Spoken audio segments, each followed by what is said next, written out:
Time না আসলে। ঘুরতে যাবো তো, দেশটা সুন্দর হওয়ার পরে আমরা দেশ বিদেশ ঘুরবো, বিষয়টা এরকম আর কি। আচ্ছা, ডাকাত নিয়ে আপনি বেশ সরগরম ছিলেন একদম। যখন প্রতি রাতে আনন্দ করছি ডাকাত ধরে নিয়ে, জেগেও ছিলাম।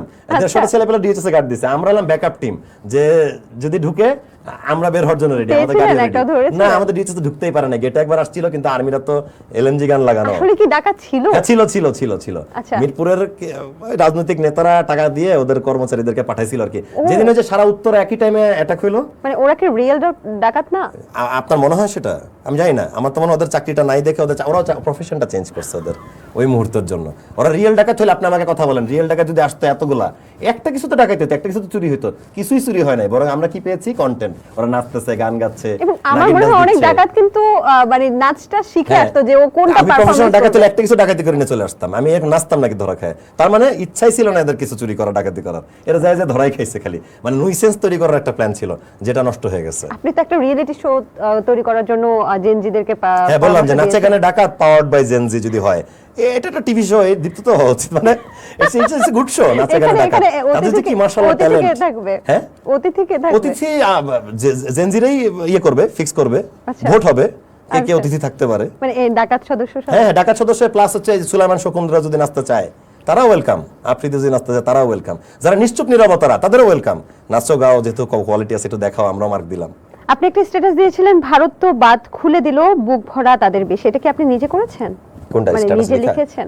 আমার কি কোনো পিএস আছে কেউ আমার জন্য বাংলা লিখে দিবে? না, আপনি এই কবিতার মতো করে। হ্যাঁ আরবান কবি আমারই পেজ, পুলিশ আমাকে জিজ্ঞেস করছিল আসলে আরবান কবি কে, দেশ সমাজ নিয়ে কবিতা লিখে। আমি পেজ কে চালাই, আপনি ঢুকে দেখেন পেজ, আমি একাই, কোনো অ্যাডমিন নাই, আমি একাই আমার পেজগুলো চালাই। ম্যাঙ্গো স্কোয়াড লিডার, আরবান কবি সব পেজ আমি একা চালাই। সো লিখি মানে আমি একা লিখছি। বাহ, আমরা আরেকটা পরিচয় কিন্তু জানলাম যে ভাইয়া কিন্তু কবিও। তো সেই ক্ষেত্রে এই যে লিখলেন যে বন্যা হচ্ছে রাজনৈতিক বন্যা, আপনি মনে করছেন এরকম কি? ম্যান মেড ডিজাস্টার, যেটা not natural disaster. Natural disaster it is, but man made 80%। আচ্ছা, কিন্তু বাঁধ খুলে দেওয়ার বিকল্প কি ছিল আসলে? ওখানেও তো বন্যা হয়ে যেত। কিন্তু শুনেন, বাঁধ খুলে দেওয়া নিয়ে আমার কোনো অভিযোগ নাই, কিন্তু আপনি তো একটা অ্যালার্ম দিবেন। আপনি যখন নিজের দেশে বিপদে পড়ে গেছেন, তখন অফিসিয়াল একটা চিঠি আসার কথা আমাদের দেশ বরাবর, আমাদের নিজেদের মন্ত্রণালয় বরাবর, যে আমরা বাঁধটা খুলে দিব। 3 দিন টাইম দিলাম। 3 দিন টাইম দিলে কতগুলো মানুষ মরে যেত? 3 দিনে তো 3 ফোর্স গিয়ে আমাদের সবাইকে তো বাঁচাই নিয়ে আসতে পারতাম। গবাদি পশু জমির মায়া ছেড়ে দিত লোকজন, জীবনের মায়াটা তো করতো। লাইক আপনি যদি দেখেন যে পানি যখন নেমে যায়, অনেকগুলো মরলাশ কিন্তু মাটিতেও আটকায় ছিল, মানে পানি তোলার পরে যেটা চিত্র আর কি, এই মানাটা যেত না। মানে তারা দিন শেষে খুনই করছে আমাদেরকে, এটা রাজনৈতিক বন্যাই। আপনি অ্যালার্ম বাজার কথা, একটা বাঁধ খোলার আগে এটা অ্যালার্ম কর দেওয়ার কথা, আমাদেরকে সতর্ক করার কথা জাতিগতভাবে, সেটা করলো না কেন? আমরা তো বলতেছি না যে তারা পানিতে ডুবে নাই, তারা ড্রাই সিজন। আর যদি এতই হয়, সামার টাইমে বন্ধ রাখে কেন?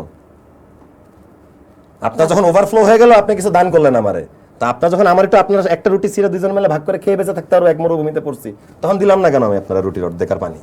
ফ্যাক্ট। আচ্ছা, সো খারাপ তো খারাপই, মনে বিশ্বাস আছে ওদের। 3 জন ব্যক্তি, তাদের থেকে আপনি কি চুরি করতে চান? সালমান মুক্তাদিরের গাড়িগুলো জোশ, গাড়ি চুরি করতে চাই। আমার এই গাড়ি কিনতে অনেক টাইম লাগবে। ধরা পড়লে কিন্তু আবার নাচাবে। হ্যাঁ, ধরা পড়লে যদি আবার নাচায় না। আপনি তো বলছেন চুরি করতে চান, পরবর্তীতে ফিউচার কি হবে, কি প্রসেস সেটা আমি বলার নাই আমারে। আচ্ছা, আপনি খালি চুরি করতে চান বলছেন, আমি কোনটা চুরি করতে চাই বলবো। ফারাজ করিমের অ্যাক্টিং স্কিলটা খুব বাজে, নাহলে ওটা নিতে চাইতাম। খুবই বাজে অ্যাক্টিং করছে ভিডিওতে অন করে আর মারে বসে। কি নেওয়া যায় ওর থেকে? আপনি তো সব রিচ লোকদের কথা বলতেছেন, এতে ওর অর্থ ভান্ডার থেকে কিছু টাকা পয়সা নিতাম, কাজে লাগতো, এবং কথা বলতাম, চুপ করে বসে থাকতাম না বোবার মতো। আমার আব্বা আম্মার সাথে ফাইট করতাম কথা বলা লাগলে। আচ্ছা, সাকিব আল হাসানের ক্রিকেট খেলার আগে আমি তার থেকে কিছুই নিতাম না, আমি একটা ক্রিকেটের একটা স্কিল নিতে চাইতাম তার থেকে। একটা সময় আপনি যে নায়িকাদেরকে আসলে দিক নির্দেশনা দিয়েছেন, বা প্রথম আসলে মিডিয়াতে এসেছে, যারা আপনাকে হয় না সিনিয়র জুনিয়র আর্টিস্টদের মধ্যে একটা সম্মানজনক পেশা বা সম্মানজনক একটা ব্যাপার কিন্তু বজায় থাকতে হয়, আর সেই নায়িকারাই এখন নাকি ডেট দিতে চাচ্ছে না, বা খুব উপরে উঠে গেছে, এখন আর পেছনের দিকে তাকাতে চাচ্ছে না। এরকম কি আসলে হচ্ছে? এরকম কি হচ্ছে কি আপনি জানেন না? হয়তো এটা তো হয়। আমি তো অভিনয়, যাই হোক, কিন্তু আপনার জানা কথা, যেহেতু সব অনেক অভিনয় শিল্পীদের ফ্রেন্ড আপনি। থিং ইজ হচ্ছে